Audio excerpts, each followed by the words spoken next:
like to once again welcome Martin and Abbie. You've heard them on podcasts with me before, talking about mindset and the mental game. Today, we're going to be looking at mental preparation and how coaches prepare players individually and in teams to deal with pressure situations. And we're going to talk about the return to having crowds in football matches that happened, and how players can respond to that. We also will look at how England in the Euros and that famous penalty shootout where England missed 3 penalties with players who have practiced and know how to take them because we've seen them score before.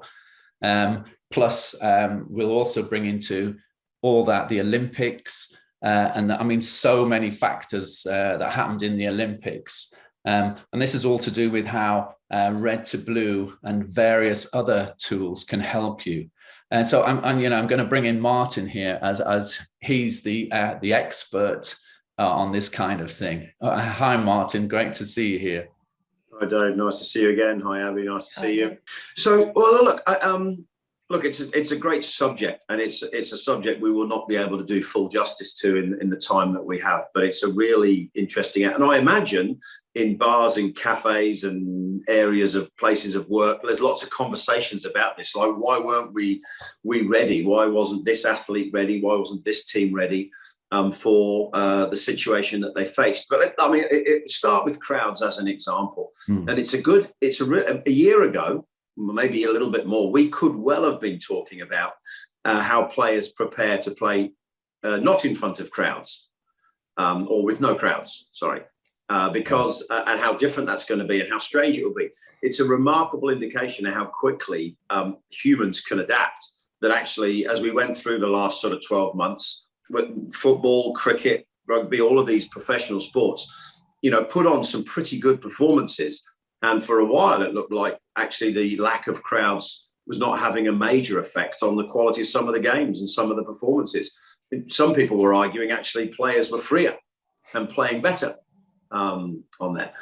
But now we go back to what really top-class athletes do expect and prepare for, which is the idea that they're playing in front of 8,000, 10,000, 50,000, 100,000 fans.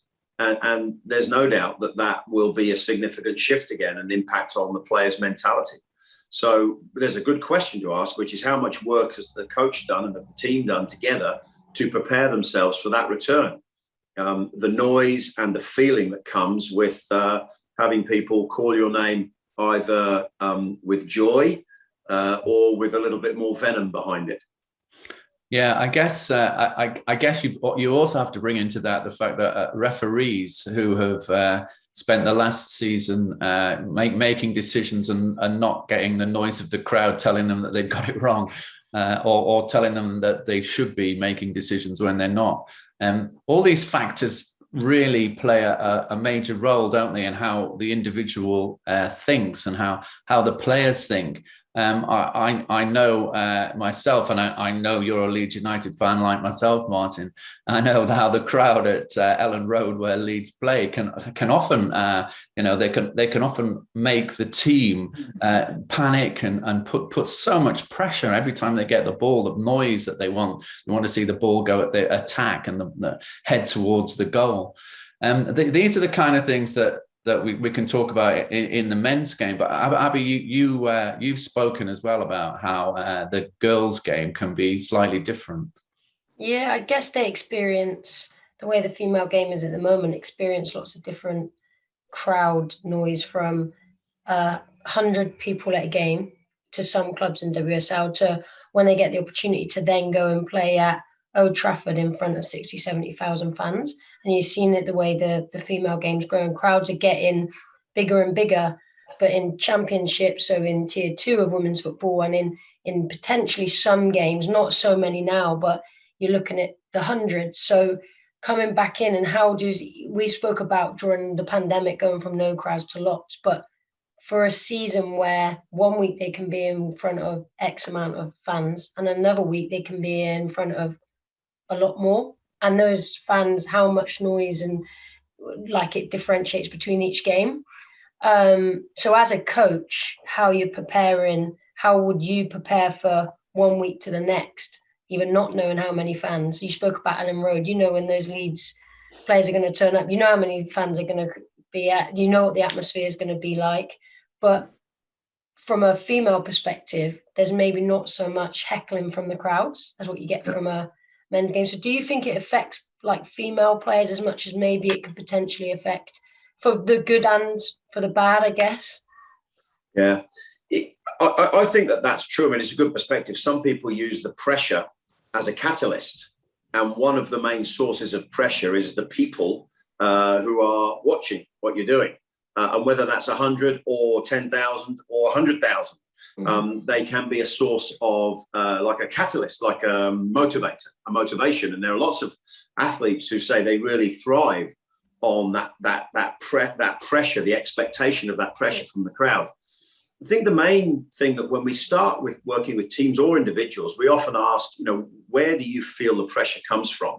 One of the first answers is expectations. And a lot of that comes from expectations on themselves. And I think most of the players, whether they're men or women, will be able to describe that the higher up the game, the greater the expectations of themselves on how they play and how well they play and how consistently they play. But then, of course, there are others who have expectations of them. That would be true of their coaches. It would be true of their teammates. It would be true of their, in some cases, younger players, the parents and the other, people around them. But as you get to the elite end of the game, there will be expectations of fans. So the first thing is to acknowledge that those expectations exist. They're part of the environment that you're going to go into. The second often described source of pressure is what we sometimes call scrutiny. It just basically means people looking at what you're doing. And of course, as soon as you put a crowd, I mean, any people who've ever played golf, and you normally tee off and there's nobody there watching. And then as soon as there's two other people who are waiting to play, all of a sudden the pressure increases. What you thought was a relatively easy golf shot ends up you shanking into the pond because two people were watching. So there's an impact that scrutiny that people watching has on the feeling that you have around being able to do what you do. So the key thing, I think, from a mental skill perspective is, first of all, to acknowledge the expectation of everybody around you to do well, to play. Again, whether that's on the park, whether that's at school, or whether that's in an elite performance situation. And then the second thing is to prepare you for the environment that you're going to encounter. And I wonder how much of that was deliberately done, or how much players suffered from that in terms of the environment as you prepare for the crazy 80,000 people shouting and screaming, or the Ellen Road experience, or even when you go and play at a park and there's only 50 people watching. But it's the environment that you're playing in, and being ready for that is one of the first steps you can do in terms of preparing your mental skills. Because if it's a surprise when you turn up, then that's going to be unhelpful, I would suggest. Yeah, and I guess we're talking here because football's a team game, and we're discussing the hundreds and thousands of people that watch a Premier League football match. But when we look back at our 7v7 games with the under 9s and the under 10s, then it might just be one person on the touchline. It might just be their dad or their mum who is putting the pressure on them, and they can feel that pressure. I've seen that a lot, and I'm sure Abbie has as well. The pressure that you get as an individual within a team game can be enormous. I think that I would put that, because it's a team game, it really does help you, though, doesn't it? Even though there's a lot of crowd there, it's when it's the individual moments within that game. Like for the youngsters, it's when they get the ball and they're running with it, and everyone starts shouting. It's a lot harder when the individual moments come up. I guess we're talking about technically they can do it, but that influx of pressure causes them to lose whatever it was that they had. And I think so. I think so. When we look at spotlights in games, that then does bring us to England and the Euros, and how moments of pressure, like taking penalties, can suddenly change what you technically can do and make it much more difficult to do that. Yeah, I think this is a terrific topic, and there's lots of perspectives on it. We just have one, really, from our perspective around Red to Blue, and that's to do with the mental preparation and the way your mindset can be impacted by those situations, and maybe what you can do to prepare for it. A lot of the time, a lot of work is done on what I would call the tactical or technical execution. So whatever it is you're going to do, a lot of attention goes on that. And actually, there's a good case for saying, from a mindset perspective, the more work, the better prepared you are technically and tactically. So you know what you're going to do, and you can do it really well lots of times. That's going to help you. But what I sometimes feel like doesn't happen is, and everybody I think watching, probably everyone who is a fan of sport would have felt for those England players that first of all were put in the position to take the penalty. And I know I'm not going to second guess Gareth Southgate and the team. It was something they'd worked on, and they decided that was the right thing to do. But I wonder how well prepared those players were, those young players were, for the feeling of being put into that pressure situation, and how that could impact what had clearly been a well-practiced, well-rehearsed routine around the penalties. So there's a big case, a strong case for preparation for taking the penalty, but there's also a case, from our perspective, for mental preparation to predict how you're going to feel, and to give them some tools, a language, a way of dealing with that in the moment, if that makes sense. Yeah, have you got any examples of how you could prepare players, whether that be like Dave said earlier, around that young under-9s boy or girl who's got parents, as we know it still happens in grassroots football, on the side shouting, to an England player stepping up and taking a penalty at a Euro semi-final? This is going to sound simple, but a lot of the stuff that affects us mentally is when things happen that we weren't really expecting, or they happen in a way that we weren't expecting them to happen. So everybody says it's going to be really pressurized when you play, I don't know, in a big game, or you get a chance to take a penalty when it matters a lot. Or I'll give you an example of, we're just working with 2 motor racing drivers at the moment who normally race in front of a few hundred people. Because of the way that the W Series, this is Alice and Abbie, they were asked to race at Silverstone. So they got to race at Silverstone in front of 140,000 people. And for those of you who think maybe you can't hear the crowd in a motor racing car in a helmet, you could hear 140,000 people. And one of the things that we did a lot of work on them both with was actually to expect the noise and the atmosphere, which you can literally feel when you're there. But what you can do, Abbie, is first of all, you can expect it to be like it was, so that it's not a surprise. But then the second thing is to ensure that your attention is utilized in a more helpful way. So to ensure that you've got your attention very specifically on the preparation routines, or as they were sitting waiting to go out on the track before the race, they had a series of checklists to go through to get themselves ready. So there's 2 things I say that you can think for individuals and teams. Prepare for the environment that you're going to experience so that it's not a surprise. Prepare for how that's going to feel. And then make sure that you can get your attention back on, these are very helpful things that I can do to make sure I can get my attention on the routine, because it's the routine that they've practiced that's going to give them the best chance of being successful, for example, scoring the penalty. Mm-hmm. Yeah, and so yeah, that's a really good example. How do they deal though with, how do you create crowd pressure though? Say you're practicing it, what do we do to put pressure on them?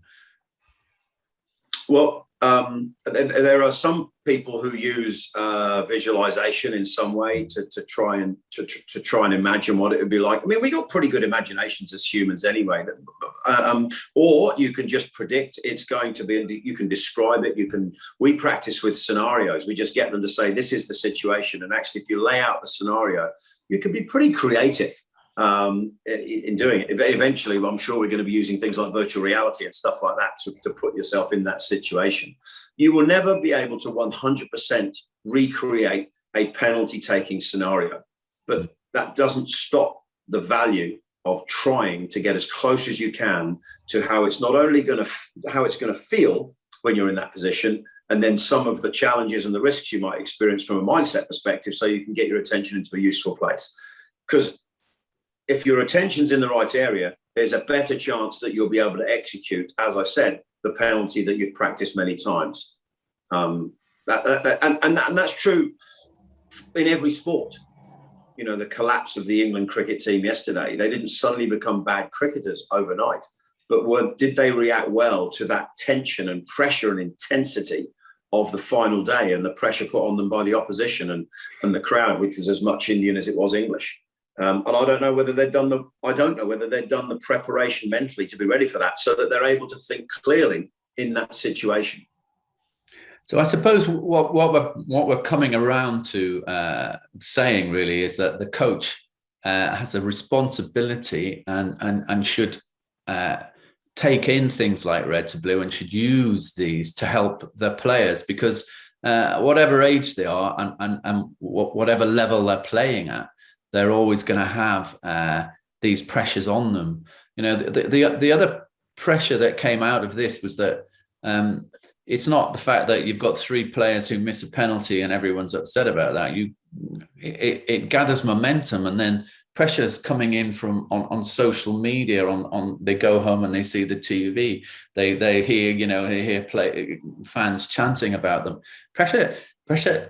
And it all must come down to the coach, because the coach, especially in youth football, he's the guy we all look to. He's the guy we turn to and look on the touchline. Is everything okay? Because I'm not feeling great, but I can look and turn and look at you.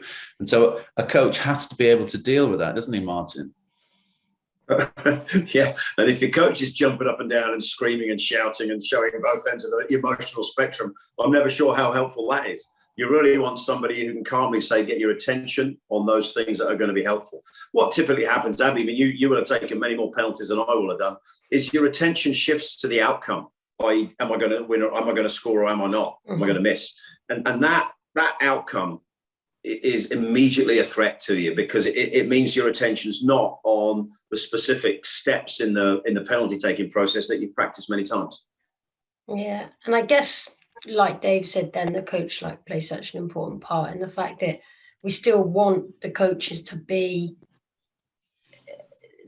set the right environment, make sure the players feel, like I've said before, females feel kind of wanted and valued, and they allow an environment where players can make mistakes, especially at youth games. So it's finding that balance of not trying to create all these pressures, but maybe just trying to, I'm sure you've done it in the past, Dave, just trying to adapt practices where there's maybe an element of competition, where there's maybe an element of a little bit of pressure with different players, whether that's pressure to just communicate, lead a bit of a social group, or whether that's a pressure of they're 1 against 2, or just trying to tweak your set practices and your practice design to allow for different elements. We're not saying that their players are going to be standing up and taking a penalty kick in a Euro final, but that same pressure's felt if you're in a 7-a-side summer tournament and you're that last one to stand up and take a penalty, or you're one-on-one with the goalkeeper, or you've got an attacker coming to you as a defender. So I guess practice design and the way you communicate to the players, we're not asking coaches to go in and all of a sudden lift all these pressures and be this tough loving coach. It's just about maybe adapting sessions. It's 100% right, Abbie. If the really good coaches do this already, by the way, whether they use red to blue as the framework for describing it or not, they already do this. They introduce into the everyday practice sessions that they have ways of creating pressure to cause people to have, first of all, to experience what it's like, and secondly, have to adjust and adapt and work out how to keep playing and keep doing what they're supposed to do in that situation. And they do that. And quite rightly, as you say, pressure, the feeling of pressure, whether it's a penalty taking or whether it's 2-on-1 and you've only got a few seconds left and you've got to make the score, that feeling is the same. And if you've got your teammates watching you, or I've seen some coaches put the teammates around the outside and start clapping and shouting and making the sort of noise. Give just a little example. So some of people your age and my age, Dave, will remember Sally Gunnell. And Sally Gunnell, who was a tremendous runner, hurdler, and won gold medal. She was world record holder, won the world championships as well. And she, before Barcelona, the day before the final of her race, because she'd never raced in that environment before, went to the track at exactly the same time that she was going to go to the track the next day, and basically went in and sort of allowed herself to hear what it would be like and experience what it would be like. So when she arrived the next day, it wasn't a surprise to her. She could concentrate on her routine and playing. And I think that's a really, an atmosphere with a lot of crowds screaming and shouting is an atmosphere with a lot of crowds screaming and shouting. And if you can just experience a little bit of that, then you're a little bit further forward down your preparation for the moment when you have to perform in front of that crowd. Yeah. And sometimes, I think the expectation of coaches, when you see the experience that they have, it's just sometimes about getting understanding across to the kids. Because, I can remember I was running some sessions once when I first started coaching, and I was obviously not, the kids just didn't understand what I wanted them to do. And so the pressure suddenly was massively on me, because I couldn't get them to understand what it was they wanted. And as I've done more and more coaching, it's things like that you prepare a lot better. You create things, and if they don't understand, then you show them a different way. Yesterday I was with Andy Maciel at Go for Goal, and we have 3 or 4 new coaches, and all the things that Andy as head coach wants to get across come out. And some of them I was thinking, I bet some of these coaches will find that quite difficult, because when you're out there coaching, it's quite easy, but suddenly you have everyone comes in as other coaches are watching you, and getting that understanding across. I think that's one of the things of Red to Blue, isn't it? When your mindset has to be, you have to be in control to help them be in control. Oh, look, I mean, how many times I run the sessions and deliver training and coaching to people. Both of you do it in the context of football and stuff like that. How many times have you suddenly stood there and your mind's gone blank and you think, oh no, I'm not quite sure what I should be doing. And that's, so Red to Blue, from our perspective, is as practical and useful for coaches as it is for the players. Because coaching from the red side is just as difficult as playing from the red side is. So if you can be really clear, you do your preparation and you get ready, you've got a clear lesson plan, that allows you to create the right environment and that would be true whether you're coaching 6, 7, 8-year-olds or whether you're coaching a bunch of elite athletes. Same thing will be true. Yeah, it's a lot of it comes down to that being watched idea, isn't it? I'm being watched, I'm being someone is watching me, someone is judging me in many ways. So I think Abbie, you've probably found that as well, because you've coached at different levels in the same way. You coach adults and girls, so and they have different ideas that come through. Absolutely. And just putting myself in the shoes of a coach who, say, has been watched for a coaching badge or has been watched for some feedback on a session, you're there and you're like, they're watching me, and other things go through your mind rather than you usually just turn up and you've got your routine and you do it. But once you've been watched once, it's pressured, and you're like, but the more you do it, like you said, the more you get used to it and actually preparing yourself. And when I am being observed, say for a session, for some feedback or just for some learning, it's like you were saying, Martin, putting myself, like actually thinking about what it might feel and be like, and preparing myself for when I go in, and knowing that, not accepting that not everything's going to go to plan, but that's okay, because that's life and that happens. Just like a player, they're going to make mistakes, it's going to happen. So you're exactly right. I think that the more coaches can prepare themselves and think about all the things you just said, Martin, that's only going to help the players too. Oh, and we think about young players, and we talk about the red side and giving people permission to, first of all, to make mistakes, which is part of growing and development. And so first of all, you're going to make mistakes. Doesn't matter whether you think you're the best player in the world or you think you're okay. You're going to make mistakes. That you will do, and then to be okay with feeling bad about those mistakes. It's perfectly human to feel bad. Again, whether you're elite or whether you're just starting out on the park or at school.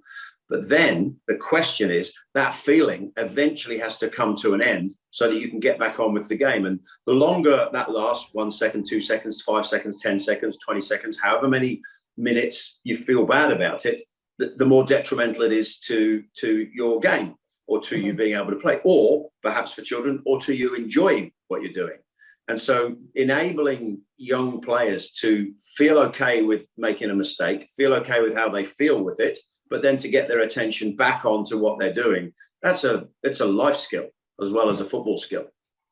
Yeah, and I think back to when I was coaching more in the elite game, so players, and we spoke a lot around putting speed bumps purposely in the road, and it happens the same in grassroots. You see certain players, they always start games, they always end games. Actually, what about a player coming off, starting on the bench all of a sudden, different pressure, different feeling, or actually setting different challenges for them in training. So not being afraid, I guess, to almost put in those speed bumps for players, not for them to necessarily fail, but for them to come against a challenge or a different challenge in order to prepare them better for their long-term development, I guess. And likewise, putting ourselves as coaches into different positions so we can learn, and then not being seen as a bad thing. And you look at the Olympics now and some of the individual stories, the reason they've achieved what they've done is because they failed in the past, if you want to call it failed, but they've had those setbacks, whether that be injury, whether that be they've just lost out on a gold medal. You look at Tom Daley, he's tried and tried for a gold medal, and he's finally won his gold medal now. Yeah, there have been some brilliant stories, and if part of this is our relationship with pressure and our relationship with expectations, and I sometimes get asked by parents, I want you to teach my son or daughter to win, and my answer is, look, I probably don't. They know how to do that. They know what that feels like. They know how to do that. Probably what will be helpful is to help them understand what it's like to not be successful, to lose occasionally, and to make sure they get as much learning as they can do, so that they build up that resilience to be able to move forward when they do. And you start to do that, and you're starting to build a real mentally strong young person who will then translate into whatever sport it is that they can do. That's part of the value of coaching in the way you're just describing, allowing those mistakes to happen, expecting them to happen, and then making sure we learn from them so we can move forward. And you can only do that if your attention is in what we would call on the blue side, not the red side. Yeah, actually, some of those things, Abbie, are really good. The sitting on the bench one is one of the ones I use a lot, because it's a totally different pressure on a player who's coming on halfway through a game. You might be coming on when the team are losing heavily, and they suddenly they in a game 100 miles an hour, as opposed to when we're starting a game and it's we're a team, and it's a lot more individual like that. I think Martin, mental skills probably came in on individual sports, things like tennis, where they've talked about it a lot, haven't they? And you see all the tennis players, they have all their little individual things that they do in between points, or when they're sitting at the thing, they bounce the ball 20 times, or whatever they have created to get their mind back on and into that point. And things like sports games like football, this is a whole new area for coaches, and sometimes when you look into that, I'm sure a lot of coaches think, well, that isn't my role really, but it's a huge role, isn't it now? And it's becoming bigger and bigger. And it is things like Red to Blue that help. I mean, it massively helped me as a coach to get across to my players what the points within Red to Blue are. So I think that's it's kind of a new idea, isn't it, for a lot of coaches? Yeah, I mean, I think that that's going to happen more and more in football now. I think football's been really slow. I've said before in the last, really slow to take on the role that coaches can have, and the practicality, mentality and the mindset and mental skills is still treated as a trip to the dentist. It's still treated as though you're trying to repair something that's wrong. And one of my big observations to these young athletes we get the pleasure to work with, or coaches we're working with, is you work so hard on your physical preparation. You work so hard on your technical preparation. You do so much work tactically to make sure that people learn how to play the game. Why would you not work hard in the same way on your mental skills and your mental preparation. Look at all the scenarios, create different scenarios, like Abbie just said, so that you're developing the expectations of these young athletes as a team, individuals, so that when these situations occur, because they will, when they do occur, they're mentally ready, as well as technically, tactically, and physically ready to do it. And it baffles belief sometimes that the work isn't embraced at the real senior level by coaches. They might say it is, but there's lots of evidence when you watch everything from your international teams playing to, junior teams playing, that it's not done at the level, or even if it is done, it's not done in the way it could be to get the best benefit. Yeah, I know, and I think that when it's an do you think when it's an individual sport, when I watch one of the things we always watch in my boys and my family, we love the 100 meters relay. The 100 meters relay has always been something that we watch, and this year it was such a dramatic ending, and the man from Italy, I mean, we won, we were up in arm, we won, and then it was 0.01 second that the English runner, the last sprinter, and you could see, even though they'd won, I mean, he was absolutely distraught. But how do we deal with that kind of thing? Because I guess that's like the little kid who gets past the football and he's got an open goal and he scuffs it past the post. There are moments like that we have to deal with, aren't there? Look, so you're 20 meters from the line. There's half a second to go, and you're in the lead. It's likely that you're going to tighten up. My limited knowledge of athletics says you're probably going to tighten up. When you tighten up in running, you slow down. It seems odd, doesn't it? But you didn't. Your muscles slightly slow yourself down. And it doesn't need much slowing down, moving at that speed, to move from being 0.01 second ahead to being 0.01 second behind. And for me, elite coaching is about recognizing. So when you get to that point, when you do, here are some things you can do to ensure that your attention is focused and your muscles are relaxed and everything is that you're staying, at the sort of physical state that you need to ensure that you're getting the absolute maximum out of your physical performance, your technical performance. So where does your attention go? What do you do? And people will say that's ridiculous. He couldn't possibly do that. I just think that's what elite coaching is about. And so for me, it's about preparing for the expected and the unexpected, and just sitting down and go, what could happen? What are we likely to want to have to do about it? As Abbie just said. So when you come off the bench with 5 minutes to go, how will that feel? And what are you going to do to make sure you get yourself in the game and you contribute in the most effective way? Those questions, I think, are the responsibility of the player to prepare for, but also for the coach to get them ready for. And of course, as you say, in individual games, there's a good chance you're going to, you're going to miss a putt that matters. How do you get yourself set for the next hole? Or you're going to miss a key serve. How do you get yourself set for the next serve when you're feeling really, really bad about what's happened?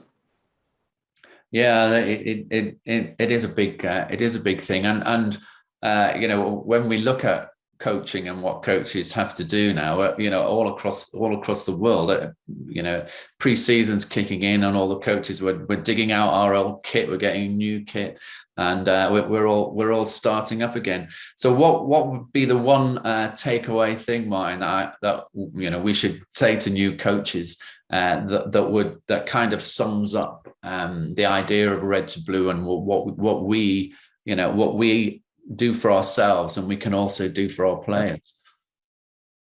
I don't know if this is one thing, but I would say that as coaches, I believe it's our responsibility to make mindset and mental skills accessible for our players and accessible for ourselves. And I think, as Abbie's brilliantly said, creating the environment and different situations where you can practice those mental skills. I don't believe it's the responsibility of the sports psychologist sitting in the office. I'm not saying there's not a role for people to provide mental support and mental health help where it's needed, but there's also a time for coaches to take on the responsibility to prepare their players physically, technically, tactically, and mentally. And that means predicting the what ifs and making sure they've got good mindset strategies to deal with it. And that would be, Yeah, that's the big takeaway for me. We just got to keep banging that drum, get Red to Blue out there, or get another perspective out there that will help them do that. Yeah, well, like I said at the beginning, one thing's for sure, mental preparation is key. And if you can use things like Red to Blue, then it's going to really help you as a coach individually to be able to deal with the situations that you deal with, but also it's going to help you coach your players to deal with those situations. And I think that's a really key point today. Yeah, Dave, maybe one more thing, and maybe Abbie, how would you say you deal with, when you think back when you were playing, what was your relationship with pressure? Did you like it? How did you feel under pressure? I just remember but I don't remember being under pressure a lot. It takes me back to the summer tournaments when it was pressure, or being a young adult playing women's football at 14 and 15 with older players around, and probably that experience coming off a bench and thinking, oh gosh, if I make a mistake. But like Dave said, you have got the protection of your teammates. Yeah. So actually forming those good relationships with others around you, so you've got that support network, was, I guess, a big one for me. I was lucky that I had parents who wasn't shouting from the sidelines or giving me a match day team talk briefing, like match of the day in the car on the way home. And I think that's so important for any parents who might listen to this. Don't go being an extra coach to your son or daughter. No. But I probably just got on with it because it wasn't spoken about. You just had to deal with it.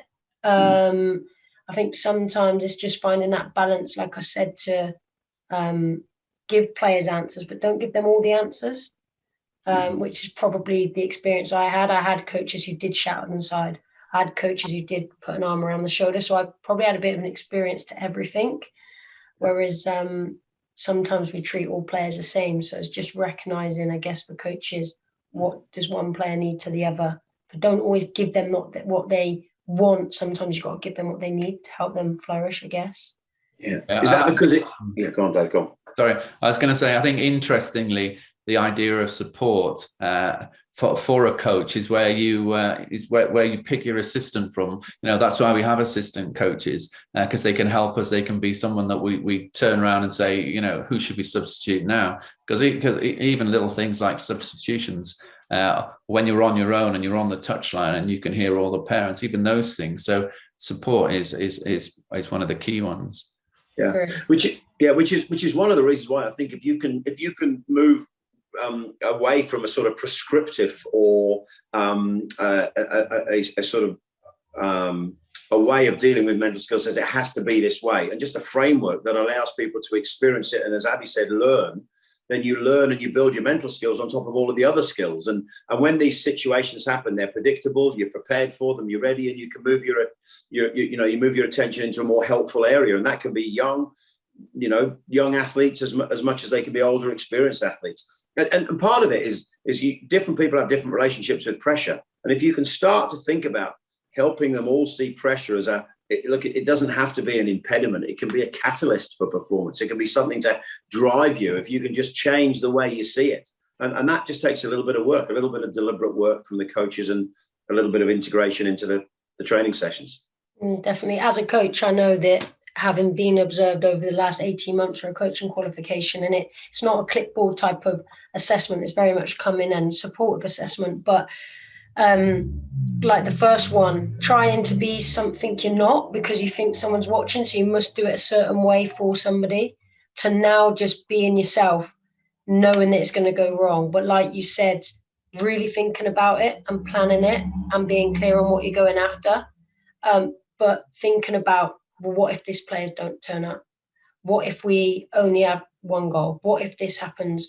What if? So having those, like being prepared, like you said, now I'm just much more relaxed going into it rather than uptight, and all the stuff you spoke about, I could resonate from probably as a young coach being watched, whether it be for an interview or at a school and a teacher coming out to watch you on the school field, to parents watching you at grassroots, to now coaching and just being prepared, I think. And like you said, thinking of the what ifs. Yeah. I'm thinking of like almost playing through my session in my head or on a tactics board, whatever that might look like. So I'm clear on it. I think that certainly helps from pressure from a coach perspective. And like you said, Dave, you can't necessarily always plan for a game, but having somebody there with you and also thinking, what if the other team do this? So going in with already predicting what the other team may do, so it can prepare you a little bit. And talking that through with somebody I know helps me a lot. Couldn't agree more. Look, most of the stuff that goes wrong largely is predictable, and it just avoids you getting back in the changing room or in the debrief room afterwards and going, if only we'd done that. You go, that's just got to be the worst thing to hear. So do some preparation, do your what ifs, and that's a really good thing that we can all do as coaches, I believe. Mm-hmm.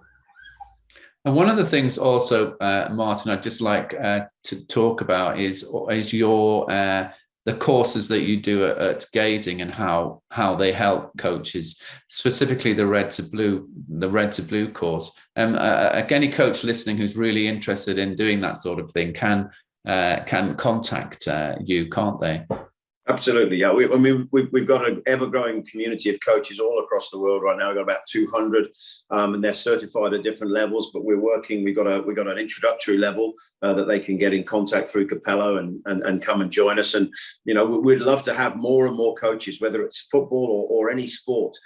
We start with, how do you understand the role that mentality plays in developing the ability to do well? So that's not sport specific, it's just generally. And then what role do coaches play? And we start with acknowledging the humanity first, because everybody's vulnerable to pressure in some way.